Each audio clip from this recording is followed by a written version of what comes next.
창세기 32장 24절에서 28절 말씀에 보게 되면 야곱이 긴 객지의 생활을 끝내고 이제 고향으로 돌아오는 길에 형 에서에게 죄를 짓고 도망갔던 몸이므로 에서를 두려워하고 겁내고 있었어요.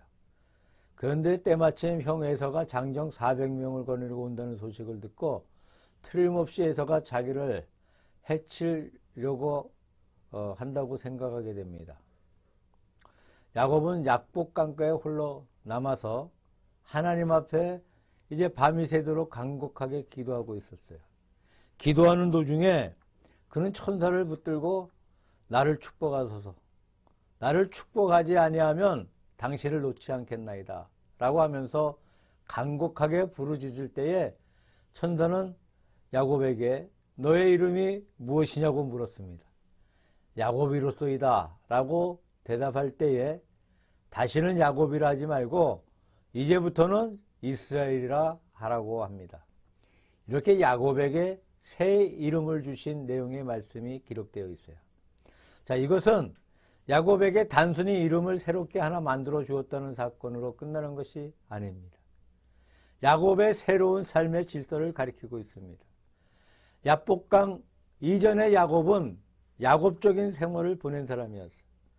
야복강 이후는 이스라엘적인 생활을 보내게 된 사람이라고 말할 수가 있습니다. 야곱은 태어날 때 자기 형 에서의 발꿈치를 잡고 나왔기 때문에 야곱이라는 이름이 붙여졌어요.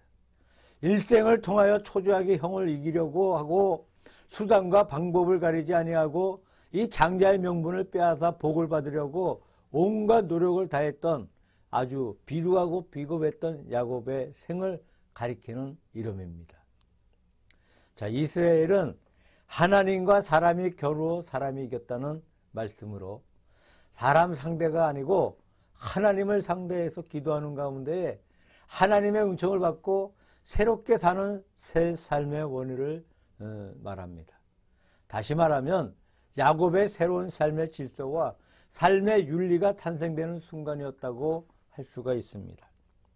신약 갈라디아서 2장 20절 말씀은 사도 바울의 서신 가운데 가장 깊은 이 신앙의 경지를 말씀하고 있는 구절로 불리우고 있어요. 내가 그리스도와 함께 십자가에 못 박혀 죽었나니 이제는 내가 산 것이 아니요 내 안에 그리스도가 사신 것이라. 사도 바울의 높은 영적인 신앙의 체험담을 기록하고 있는 내용입니다. 사도 바울 역시 다메섹 도상에 이전에는 자기의 중심으로 살았어요. 자기의 생각대로 살았고 그땐 길로 갔어요. 하지만 다메섹에서 예수 그리스도를 만난 때부터는 예수 그리스도와 하나가 되었고 예수 그리스도의 시키심을 받고 사는데 세상을 받고 사는 새 생활을 하게 된 것을 가리키고 있는 것입니다. 우리가 한 해를 마감하고 새해를 맞이하면서 지나간 1년 동안을 반성하며 우리의 생을 어떻게 살아온 것인가, 우리의 삶의 세 가지 단계를 더듬어 보면서 여러 각도에서 우리의 생활을 정리해보고 반성해 보려는 이 시간이 되었으면 좋을 것 같습니다. 성경 말씀 가운데 또 기독교 신학 가운데 인간의 이분설 혹은 삼분설이라는 말이 있어요. 자, 인간의 이분설이라는 것은 사람이 육체와 영혼 두 가지로 구성되어 있다는 내용이에요. 성경은 대부분 몸과 영혼을 구분해서 말씀하고 있습니다. 삼분설은 데살로니가 전서 5장 23절에 보면 내 영과 혼과 몸이라는 말씀이 기록되어 있는데 또 히브리서 4장 12절에 보게 되니까 너희의 혼과 너희의 영과 너희의 관절과 골수를 찔러 쪼개기까지 한다라는 말씀이 있습니다. 관절과 골수라는 것은 육체를 가리키는 말이므로 묶어서 몸으로 볼 수가 있습니다. 그래서 영과 혼과 몸으로 나누어 볼 수 있는데 혼은 사람의 육체를 지배하는 인간의 생각을 가리키는 것이죠. 영은 인간이 하나님과 교제하는 거룩한 신앙을 말합니다. 그래서 사람은 몸과 혼과 영으로 삼분할 수도 있고 영과 혼을 합해서 몸과 영혼으로 이분할 수도 있습니다. 대체로 성경 말씀 가운데는 영혼과 몸으로 이분하고 있는 것을 볼 수가 있습니다. 파스칼은 사람의 질서를 가리켜 사람에게는 육체의 질서가 있고 정신의 질서가 있고 사랑의 질서가 있다는 말을 했어요. 자, 육체의 질서는 사람이 살아갈 동안 오직 몸이 원하는 대로 내 욕심대로 살아가는 생활의 원리를 말합니다. 정신의 질서는 정신이 사람의 전 생활을 지배해 나가는 어떤 선과 악을 구분하고 진리와 비진리를 구분해서 오직 선을 추구하고 진리를 따라가는 생활입니다. 또 한 가지 사랑의 질서는 사람의 전 원리를 사랑의 표준화해서 사랑을 위하여 살고 사랑을 위하여 죽을 수 있는 표준을 말합니다. 이 시간에는 이 삶의 세 가지 단계인 사람의 몸의 질서, 정신의 질서, 그 다음에 영의 질서, 1년 동안 우리가 어떻게 살아온 것인가를 반성해 보면서 우리의 부족을 고백하고 우리의 잘못을 뉘우치고 새로운 마음의 자세에서 지난 한 해를 정리하고 새로운 해를 맞이하시기를 바랍니다. 먼저 육적인 생활을 우리가 생각해 보려고 합니다. 몸의 생활이라 할 수 있습니다. 우리 성경 말씀 가운데 몸이라는 낱말은 사르크스라고 합니다. 이 낱말은 크게 나누어 볼 때 세 가지 뜻을 가지고 있어요. 첫째, 이것은 사람이 볼 수 있는 육체를 가리킵니다. 이 육체는 선한 것도 아니고 동시에 악한 것도 아니에요. 하나님께서 태초에 사람을 지어내실 때에 흙을 이겨서 창조하신 하나님이 지으신 육체 자체를 가리킵니다. 두 번째로는 사르크스는 윤리적인 의미에서 사용되는 것인데 육적인 생활의 원리를 말하고 있습니다. 다시 말해서 육욕을 따라서 육신의 욕망을 따라서 살아가는 생활을 가리켜서 육적인 생활이라고 말하고 있습니다. 세 번째로 육신이 지니고 있는 의무를 말합니다. 예를 들어서 우리가 한국에서 태어났고 아무 집에서 태어났다면 한국적인 의무가 있어요. 가정적인 의무가 있습니다. 이것은 육신이 지니고 있는 모든 의무의 생활을 육신적인 생활이라고 구분하고 있는 것이죠. 어떤 사람은 육신하면 덮어놓고 나쁜 것으로 악한 것으로 보는 사람들이 있습니다. 초기 신약 당시에 알렉산드리아에 있는 필로라 불리는 학자가 있었는데 그는 말하기를 천지 만물의 모든 눈으로 볼 수 있는 물질은 악한 것이다. 선하신 하나님은 악한 물질에 손닿을 수 없어 로고스라는 중개물을 통하여 천지 만물을 창조하셨다고 원리를 말했습니다. 그러나 하나님이 창조하신 천지 만물의 모든 물질이 결코 악하다고 볼 수가 없습니다.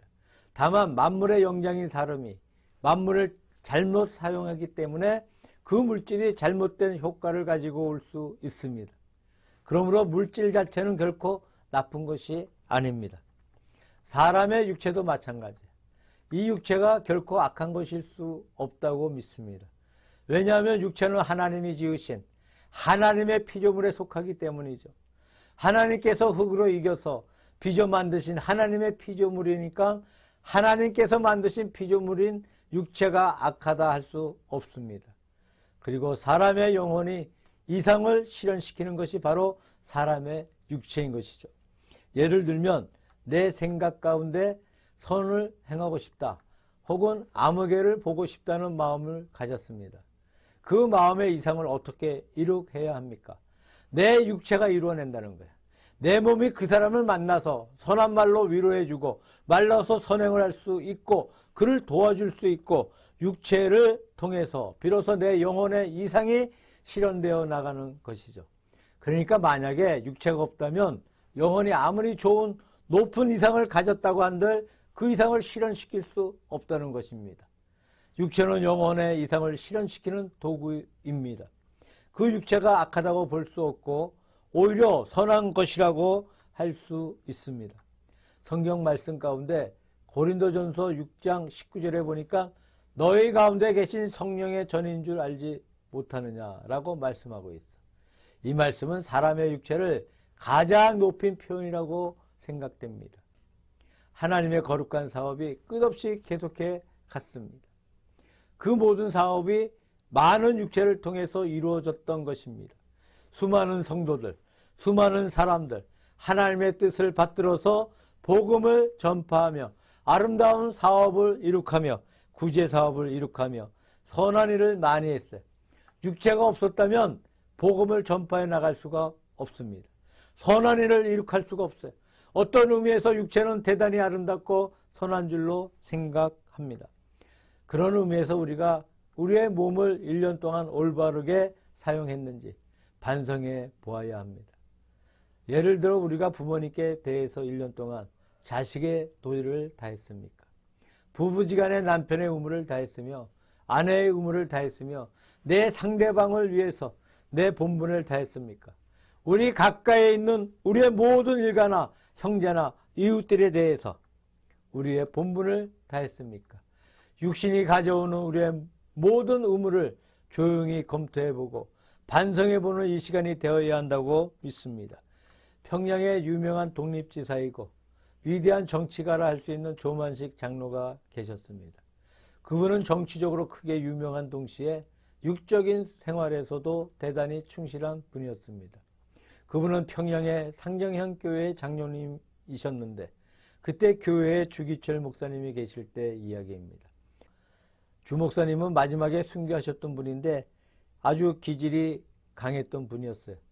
교회 교인들 가운데 예배에 늦게 오는 분이 있으면 야단을 치고 호통을 쳤다는 일화가 남아 있습니다. 한 번은 주기철 목사님이 설교를 하시는데 조만식 장로니가 무슨 일이 있었는지 교회에 늦게 들어왔어요. 설교 중에 들어오셨는데 그때는 마룻바닥에 앉아 예배 드리던 때인데 설교하던 목사님이 중단하고 장로님에게 야단을 칩니다. 장로이면서 교회에 이렇게 늦게 와서 되겠습니까? 이제부터 예배 끝날 때까지 앉지 마시고 뒤에 서서 예배 드리십시오. 이렇게 명령을 했다는 거예요. 뒤에 섰던 조만식 장로가 고개를 숙이고 목사님 죄송하게 되었습니다 하고 고개를 숙이고 끝까지 서서 예배를 드렸다는 일화가 있습니다. 그런 목사님께만 그런 것이 아니었어요. 모든 사람에게 아름다운 본이 되어 주었다는 거예요. 그래서 많은 사람들에게 사랑과 존경의 대상이 되었습니다. 그가 해방되었을 때 명함을 찍어서 다니는데 창호지에다가 명함을 적어서 다녔다는 이야기를 들어본 적이 있습니다. 우리가 육적인 모든 의무를 얼마나 충실히 한 것일까요? 신앙의 핑계하에서 육적인 의무를 등한히 한 때가 많이 있습니다. 어떤 성자는 그의 최후의 회개문 가운데 이런 말을 했습니다. 오 하나님이시여 내 일생을 통하여 나의 육적인 모든 의무를 등한시한 죄를 사위해 주옵소서. 하나님을 섬긴답시고 내가 나의 부모님께 효도를 다하지 못했습니다. 나의 모든 가족에게 나의 본분을 다하지 못했습니다. 내 이웃에게 좋은 이웃이 되지 못하였습니다. 육적인 의무를 다 감당하지 못했던 내 부족과 잘못을 사위해 주옵소서라는 기도문이 남아 있습니다. 우리가 1년을 되돌아볼 때에 육적인 의무를 얼마나 충실히 이행하고 있습니까? 얼마나 등한시하고 있습니까? 우리 마음속으로 반성해야 된다고 믿습니다. 사람에게는 크게 나누어 볼 때 육신이 정신을 끌고 가는 생활과 정신이 육신을 끌고 가는 생활이 있어요. 육신이 정신을 끌고 가면 모든 생활이 육욕을 따라 삽니다. 육신의 욕망을 따라서 육신의 좋은 대로 살다가 보면 점점 그 정신이 야비해지고 비루해지고 거짓되어지고 이것이 육신에 끌려가는 정신의 상태라고 할 수가 있습니다. 그와 반대로 정신에 끌려가는 육체는 높은 정신의 표준하에 살고 있습니다. 그러니까 정신이 육체를 지배하는 것이죠. 그 육체가 단정하게 삽니다. 깨끗하게 삽니다. 그렇게 살면 몸도 건강하게 될 수 있을 것으로 생각됩니다. 우리가 우리의 육적인 의무만 다해서 되는 것이 아니라 얼마나 높은 정신적인 생활을 할 것인가, 여기에 우리의 문제가 있는 줄로 생각되어집니다. 기독교 윤리니 기독교 철학이니 하는 그런 말이 있어요. 윤리는 유교에도 있고 불교에도 있고 일반 불신 사회에도 있습니다. 그렇다면 기독교 윤리는 어떠한 것입니까? 기독교 신앙의 생활을 오래오래 영유해 나간다면 신앙의 생활 속에서 어떤 윤리의 길이 생겨나온다는 말입니다. 기독교 철학이 무엇입니까? 불교에도 철학이 있어요. 유교에도 철학이 있습니다. 일본 철학도 있습니다. 기독교 철학이란 기독교 신앙에 몰두해서 살다 보면 거기에 따라 발생해 나오는 법입니다. 대체로 서양 철학은 신앙과 하나님의 존재와 내세의 존재의 전자하에서 전개되는 경우가 많이 있습니다. 예를 들면 소크라테스 같은 분은 예수님 이전에 난 분입니다만 하나님의 존재를 시인했어요. 영원 불멸을 믿었어요. 그러나 하나님이 어떠한 분인가 하는 그 사실은 규명하지 못했다는 거예요. 영혼이 사후에 어디에 가 있는 것인가 하는 것은 몰랐다는 겁니다. 영혼은 불멸한다. 그것까지만 강조한 것뿐입니다. 어거스틴 같은 분은 유명한 교부였습니다만 그 또한 유명한 철학가였어요. 그의 기독교적 철학은 교회 역사에서만 아니고 일반 사회에서도 높이 소개되고 있는 사실을 보게 됩니다. 칸트 같은 이 대철학자는 말하기를 순수한 인간의 이성을 가지고 하나님을 증명할 도리가 없습니다. 하나님은 우리 인간의 이성으로는 그 존재를 증명할 수 없는 초연한 존재입니다. 라고 말한 후에 실천 이성 비판에 가서 그러나 실제로 우리가 살아갈 때 하나님이 필요하냐 필요하지 아니하냐 하면 하나님이 반드시 있어야 되는 것입니다. 라고 주장했어요. 그래서 꼬박꼬박 교회에 나가고 성경을 보고 신앙생활을 영위했다는 말이 남아 있습니다. 기독교 생활 속에서 어떤 도인다운 철학이 생겨나오는 법입니다. 도인다운 윤리가 생겨나오는 법입니다. 그런 윤리하에서 살아가는 우리의 생활이 있어야 된다고 믿고 있습니다. 오늘의 한국교회는 초기적인 교회가 아니에요. 100년의 역사를 가지고 있습니다만 교인의 수도 전 국민의 4분의 1에 달한다고 합니다. 그런데 여기 한 가지 문제가 있어요. 기독교 윤리가 무엇입니까? 우리는 도무지 답을 할 수가 없어요. 물론 사랑이 기독교 윤리가 됩니다만 그것은 지나가는 말뿐이지 실제적인 우리의 생활에는 아무런 표가 없다는 거예요. 일반 사회 속에서 믿는 사람들의 표가 나오고 있지 않습니다. 이것이 중대한 문제라고 생각되어집니다. 한국의 큰 문제가 무엇이겠습니까? 경제가 아무리 발달했다 하더라도 아무리 학교가 많다 하더라도 이 국민윤리가 뚜렷이 서 있지 못합니다. 신라시대는 화랑도의 윤리가 우리 국가를 지배했어요. 이조시대에는 상강오륜의 유교 윤리가 우리 국가를 지배했습니다. 지금은 아무것도 없습니다. 되는 대로 살아가. 그러니 기회만 있으면 부정을 하고 잘못을 범하고 악을 범해서 어려운 문제가 얼마나 많은지 몰라요. 우리 삶에 뚜렷한 정신적인 윤리가 없기 때문인 것입니다. 덴마크의 철학자 케르케고르는 말하기를 나는 진리를 가지고 싶다. 그것 때문에 살 수 있고 그것 때문에 죽을 수 있는 진리를 갖고 싶다라고 말했습니다. 괴테는 말하기를 내가 하나님을 만나면 두 가지 요구할 사실이 있다. 하나는 깨끗한 양심이고 또 하나는 높은 정신적인 이념이다 라고 말했습니다. 우리 믿는 모든 사람들은 정신적인 삶을 가져야 되겠습니다. 옛날에 선비들은 겨울에 너무나 추워서 손이 얼어 터지고 또 배를 굽는 한이 있더라도 곰꽃을 바라지 아니하였고 굶어 죽는 한이 있더라도 남의 것을 도둑질하지 아니했다는 높은 정신이 그들의 생활을 지배했던 사실을 우리가 볼 수가 있어요. 자, 믿는 모든 성도들은 생활 속에서 자신이 가질 수 있는 확고한 생활의 기본 원리 위에 서서 살아가야 된다고 믿습니다.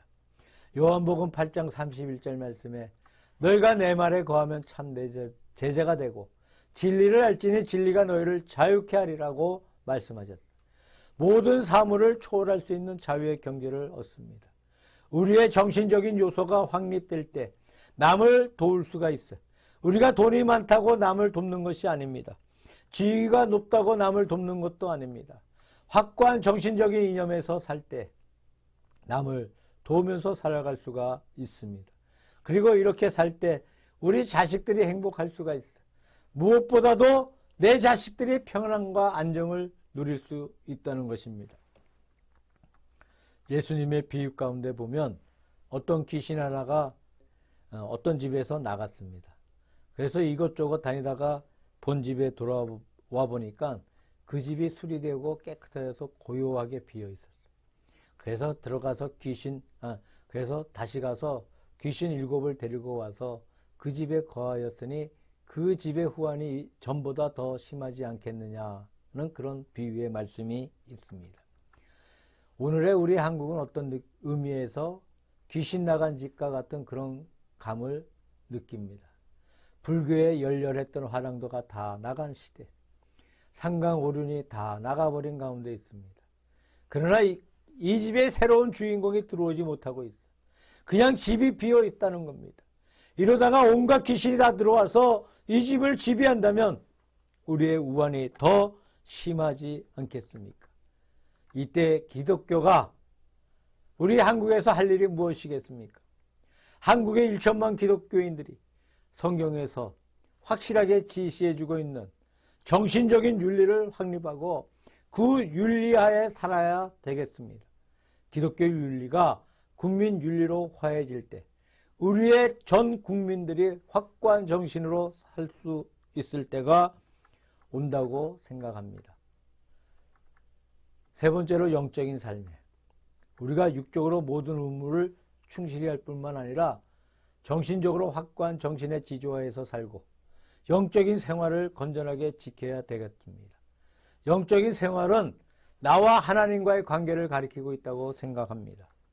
사람은 일생을 통해서 한 번은 반드시 생각하는 신비로운 문제가 3가지가 있다고 믿습니다. 하나는 하나님을 대하는 문제. 하나님이 과연 있는 것인가? 하나님이 없는 것인가? 있다면 어떤 하나님이신가? 누구든지 일생에 한 번은 생각하고 넘어가는 문제입니다. 그래서 어떤 분은 유실론자가 되고 어떤 분은 무실론자가 됩니다.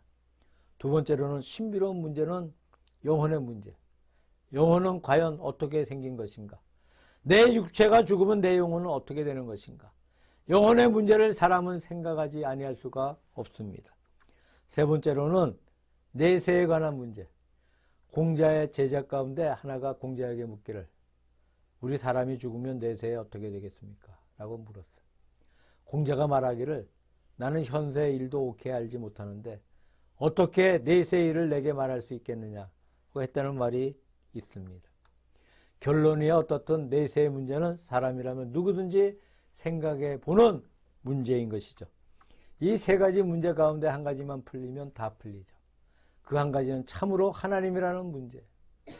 영국 격언에 하나님이 계시다는 사실만 확실히 알면 그 생활은 180도 전환한다 는 말이 있어요. 우리의 영혼이 건전하게 하나님과 더불어 관계를 옳게 맺고 있으면 우리 영혼의 문제가 해결을 받습니다. 내세의 문제가 해결을 받습니다. 우리의 신비로운 문제가 해결을 받을 줄로 믿습니다. 1년간 우리의 생활 속에서 하나님과의 관계가 어떻습니까?